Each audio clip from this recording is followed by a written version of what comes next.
जब भी आप किसी सिग्नल पर रुकते हो या किसी मंदिर के आसपास से गुजरते हो तो आपको एक फेमिलियर सा सीन देखने को जरूर मिला होगा। छोटे छोटे बच्चे, बूढ़े लोग या फिर कभी कभार फिजिकली चैलेंज्ड लोग भी जो होते हैं वो आपको रास्ते पे मदद मांगते हुए, भीख मांगते हुए जरूर दिखेंगे। लेकिन आपको क्या ये बात पता है कि इनमें से कई लोग एक बहुत बड़े माफिया का पार्ट हैं। तो आज हम बात करने वाले हैं इंडिया के बेगिंग माफिया के बारे में। एक ऐसा अंडरवर्ल्ड जिसका एम सिर्फ पैसा कमाना है, वो भी किसी भी कीमत पर।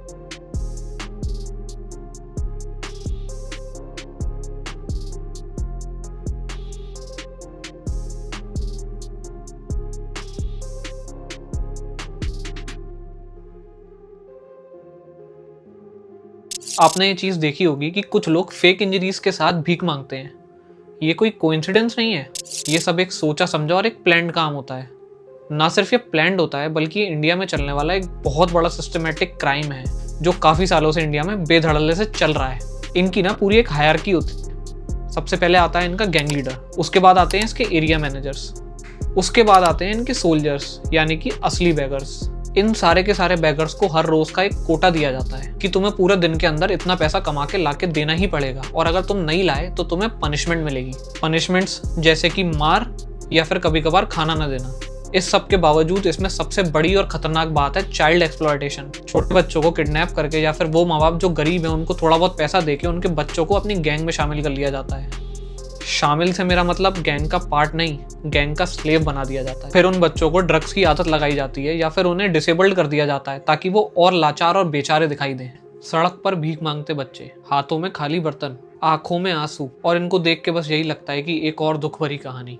लेकिन क्या आपको पता है इनके पीछे एक बहुत बड़ा माफिया इन्वॉल्व है। तो आज हम इस वीडियो में एक्सपोज करने वाले हैं इंडिया के सबसे अंधेरे सच को, द बेगिंग माफिया। ये सिर्फ गरीबी और लाचारी नहीं, ये एक बहुत बड़ा बिजनेस है और शायद आपको पता भी नहीं है कि आप इस बिजनेस के इन्वेस्टर और क्लाइंट दोनों बन चुके हो। इंडिया में लगभग 4 लाख से ज्यादा लोग भीख मांगते हैं, पर उनमें से ज्यादातर लोग मजबूरी में नहीं बल्कि जबरदस्ती, मैनिपुलेशन और एक्सप्लॉयटेशन का शिकार हैं। इसको हम कहते हैं ऑर्गेनाइज्ड बेगिंग रैकेट। तो बात है 2022 की। एक डेली वेज मजदूर काम की तलाश में बिहार से कानपुर आता है। कानपुर के यशोदा स्लम क्लस्टर में रुकता है। कुछ समय में उसकी मुलाकात होती है एक आदमी जिसका नाम था विजय।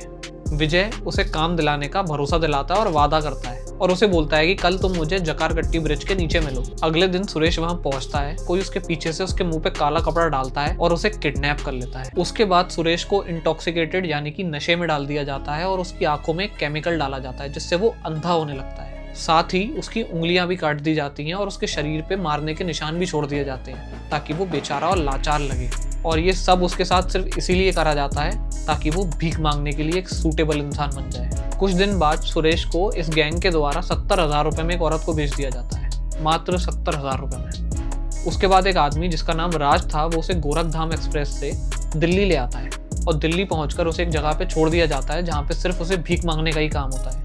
ये लोग सुरेश जैसे भिखारियों को दिन में सिर्फ 2 रोटियां देते हैं ताकि वो पतले दुबले रहें और लोगों को उन पे तरस आए। सिर्फ इतना ही नहीं, उनके साथ रोज मारपीट की जाती है और रोज उन्हें इंजेक्शंस भी दिए जाते हैं। रोज रोज ऐसा टॉर्चर होने के बाद सुरेश की तबीयत दिन ब दिन खराब होने लगी और एक टाइम ऐसा आया कि वो भीख मांगने के लायक ही नहीं रहा। गैंग ने जब देखा कि वो अब काम का नहीं रहा तो गैंग ने सोचा कि अब इसे रिप्लेस करने का टाइम आ गया है। तो राज ने उसे विजय के साथ दोबारा कानपुर भेज दिया। और सिर्फ इतना ही नहीं, कानपुर पहुंचने के बाद भी सुरेश से जबरदस्ती भीख मंगवाने का सिलसिला जारी रहा और जो भी पैसा सुरेश दिन भर में भीख मांग के कमाता था वो सारा पैसा उसके किडनैपर्स रख लेते थे। कुछ महीने बाद जब सुरेश की तबीयत बद से बदतर हो गई और वो किसी काम का नहीं रहा तब उस गैंग ने उसे डंप कर दिया और सुरेश बहुत ही मुश्किलों से अपने घर पहुंचा।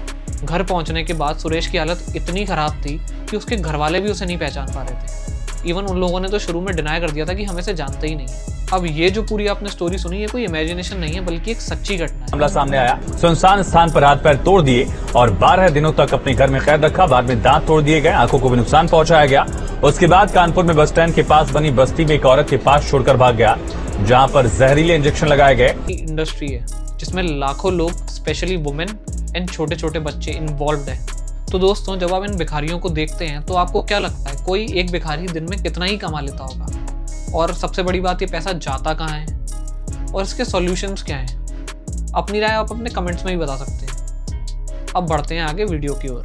रिपोर्ट्स के अकॉर्डिंग 32% भिखारी रोज 100 से कम कमाते हैं, 33% 100 से 200 के बीच में कमा लेते हैं, 22% 200 से 400 के बीच कमा लेते हैं, लेकिन सिर्फ 1% भिखारी ऐसे हैं जो रोज के 400 से ज्यादा कमाते हैं। मतलब अगर देखा जाए तो मोस्टली भिखारियों की जो इनकम है वो 3 से 4 हज़ार के बीच में ही होती है। अगर आप इसे दिल्ली के किसी भी मजदूर से कंपेयर करेंगे तो उसकी इनकम 15,000 से 16,000 होती है। और सोचने वाली बात तो ये है कि ये लोग जो 3 से 4 हज़ार रुपये कमाते हैं वो भी इन्हें रखने का मौका नहीं मिलता। ये गैंग्स सबसे ज़्यादा वनरेबल लोगों को किडनैप और ख़रीद लेती हैं। सबसे ज़्यादा इनमें वुमेन और छोटे छोटे बच्चे। एक रिपोर्ट के अकॉर्डिंग इंडिया में हर साल 60,000 बच्चे लापता हो जाते हैं और इनमें से बहुत सारे बच्चों को फोर्स बैगिंग करवाई जाती है इन माफियाज के द्वारा। सिर्फ इतना ही नहीं, आंध्र प्रदेश में 300 रुपये तक दे के एक बेबी को रेंट पे लिया जाता है। कैन यू इमेजिन, 300 रुपये दे के एक छोटे से नवजात शिशु को आप किराए पे भीख मांगने के लिए। अरे इसको कितना बार बोली मैं, ऐसा साउथ का स्टार माफिक मोटा बच्चा लेकर घूमेगा तो कौन पैसा देगा? किसी को दया नहीं आती है। मेरा बच्चा, इसको बोला भाड़ा कम करने को। अरे क्या भाड़ा कम करना, परिवर्तन नहीं तो छोड़ देना, मैं दूसरे सिग्नल पे चढ़ाएगी मेरे बाबला को। चल। ये माफिया दिन ब दिन अपनी टैक्टिक्स भी इवॉल्व करते जा रहे हैं। कॉस्ट्यूम स्विचिंग से लेकर इमोशनल मैनिपुलेशन सब कुछ करा जा रहा है। एक केस में एक छोटे बच्चे ने बताया कि एक औरत ने उसे एक बेबी के साथ भरी बारिश में भीख मांगते हुए देख लिया था और उस बच्चे को भीख में 100 रुपए मिले थे। इसे देखकर वो औरत इंस्पायर हो गई और अगले दिन से बच्चों को फोर्स करने लगी कि तुम बारिश में भीख मांगो, वो भी छोटे बच्चों को लेके। कई जगहों पर इनको पॉलिटिकल सपोर्ट भी होता है, इसीलिए जब एनजीओज इनको रेस्क्यू करने जाते हैं तो वो भी कुछ ज्यादा कर नहीं पाते, आ रहे हैं, लेकिन एक्चुअली में वो सारा का सारा पैसा जो है वो उस माफिया के पास जा रहा है। इनके जो गैंग लीडर्स होते हैं वो यूजुअली 5 से 10 हज़ार रुपए एक बैगर से कमा लेते हैं। तो आप इमेजिन करो 100 भिखारियों से वो लोग कितना कमाते हो। अब इसको मल्टीप्लाई कर देते हैं 1000 से, तो सोचो कि ये रकम कितनी बड़ी हो जाती है। आप लोगों को जान के हैरानी होगी कि बैगिंग माफिया का जो टर्नओवर है ना वो कुछ सिटीज में हंड्रेड्स ऑफ करोड़ का है। अब इस सब के बाद सवाल ये है कि सिस्टम कुछ करता क्यों नहीं है। तो सच्चाई ये है दोस्तों कि कई बार पुलिस भी इस रैकेट में इन्वॉल्व होती है। कई जगह से इनको हफ्ता मिल जाता है और कई जगह से लोग आंखें मूंद लेते हैं। और जो एनजीओज हैं जो सच में इनकी मदद करना चाहते हैं वो इनकी मदद कर नहीं पाते क्योंकि उन्हें पुलिस का सपोर्ट नहीं मिलता। और जो थोड़ी बहुत हेल्प कर भी देते हैं उन्हें थ्रेट्स मिलना चालू हो जाते हैं। यानी कि देखा जाए तो एक कंप्लीट सर्कल बन गया है। क्रिमिनल्स, करप्ट ऑफिशियल्स, इग्नोरेंट जनता, इन तीनों को मिला के एक कंप्लीट सर्कल बन गया है जिसकी वजह से ये प्रॉब्लम हमारे देश में बढ़ती ही जा रही है। और ऐसा नहीं है कि इस माफिया को एक्सपोज नहीं करा गया, कई बार मीडिया में इन माफियाज को एक्सपोज भी करा गया है। 2007 में मीडिया के द्वारा एक स्टिंग ऑपरेशन भी करा गया था जिसमें पता पड़ा था कि एक भिखारी दिन के 1000 रुपए कमाता था और उसका जो गैंग लीडर था वो मर्सिडीज में घूमता था। ऐसे ही एक और केस में मुंबई के स्लम से 20 बच्चे फ्री कराए गए थे जिनमें से सबको ड्रग्स के हैवी डोसेस दिए गए थे। अगर आपको जेन्युइनली ऐसे किसी लोगों की हेल्प करनी है तो आप डायरेक्टली उन्हें कभी भी पैसा नहीं दो, क्योंकि बहुत ज़्यादा हाई चांसेस हैं कि वो जो पैसा आप उनको दोगे वो उनके पास जाएगा ही नहीं, वो उनकी मदद करेगा ही नहीं। रेदर कि वो पैसा वो अपने गैंग लीडर को दे देंगे और वो गैंग लीडर मजे करेंगे उन पैसों से। रेदर देन आप उनको खाना दे सकते हो, कपड़े दे सकते हो, मेडिसिन दे सकते हो जो उनको डायरेक्टली बेनिफिट करेंगे। अगर आप उन्हें पैसा देते हो तो बहुत ज़्यादा चांसेस हैं कि वो सारा पैसा उनके गैंग लीडर्स के पास चला जाएगा। तो गाइस इस वीडियो को बनाने का पर्पस ये बिल्कुल भी नहीं है कि आप लोग इनसेंसिटिव बन जाओ और अगर आपको कोई भी स्ट्रीट पे बैगर दिखे या फिर ऐसा कोई भी भिखारी दिखे जिसको सच में पैसों की ज़रूरत हो तो आप बिल्कुल ही उससे बदतमीजी से बात करो या फिर उन्हें इग्नोर कर दो। इस वीडियो बनाने का पर्पस ये है कि अगर आपको कभी ऐसे लोग दिखते हैं तो आप उन्हें पैसे देने के बजाय उनकी सच में कुछ हेल्प करें, जैसे कि उन्हें कुछ खिला दें, उन्हें कुछ कपड़े दे दें, उन्हें कुछ मेडिसिन दे दें जिनसे उनका डायरेक्टली फ़ायदा हो जाए। और ऐसा ज़रूरी भी नहीं है कि पूरे इंडिया में जितने भी भिखारी हैं वो सबके सब एक गैंग का पार्ट हैं। कई सारे भिखारी ऐसे भी हैं जिन्हें सच में पैसों की ज़रूरत है और सिर्फ वो गरीबी की वजह से ही पैसा मांग रहे हैं। साथ ही साथ आपको क्या लगता है इस अंडरवर्ल्ड को ख़त्म करने का क्या तरीका है? अपने राय अपने कमेंट्स में बताएं।